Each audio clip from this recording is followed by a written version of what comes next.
আসসালামু আলাইকুম, স্বাগত টপ নিউজে।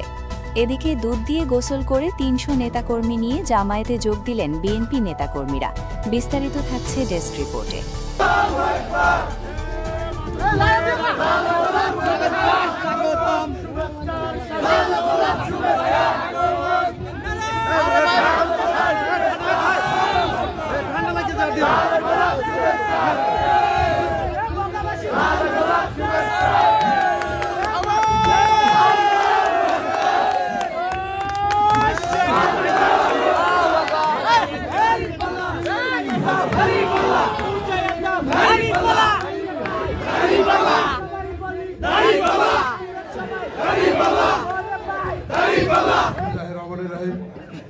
আমি মোহাম্মদ জালাল হাওলাদার, আমার পিতার নাম মোহাম্মদ আলী আহমদ হাওলাদার।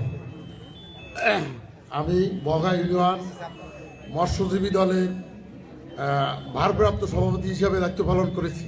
আজকে আমি আমার সজ্ঞানে জামাত গ্রহণ করিয়ে নিলাম, আলহামদুলিল্লাহ। জামাতে যোগদান করিলাম, আলহামদুলিল্লাহ। আপনারা সবাই দাঁড়িপাল্লার পক্ষে দাঁড়িপাল্লায় ভোট দিয়ে জয়যুক্ত করবেন ইনশাআল্লাহ। আমরা নেতাকর্মী এখানে বহু সত্তিনিক লোক আছি। তার সাথে আছে ছাত্র দল আছে, যুব দল আছে, মূল দল আছে, স্বেচ্ছাসেবক দল আছে, শ্রমিক দল আছে, পোস্ট পজিশনাল অনেকেই আছে। আমরা আপনাকে লিস্ট দিয়েছি এবং পোস্ট পজিশনাল সাধারণ কর্মী বহু আছে, মা বোনেরাও আছে।